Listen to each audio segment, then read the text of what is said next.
Выступлю в формате Negative Beach. Компания «Самолет» предлагает жить лучшую жизнь, но при этом зовет нас почему-то в Рыбацкое. Ребята, можно ли жить лучшую жизнь в Рыбацком?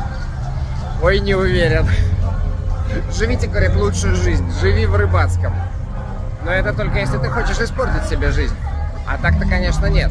Но они из Москвы, просто не понимают, что такое лучшая жизнь в Петербурге. Ну точно не Рыбацкая. Ребята, скажите кто-нибудь Самолету, что лучшая жизнь это не в Рыбацком. Ну просто не бывает. В Рыбацком лучшая жизнь.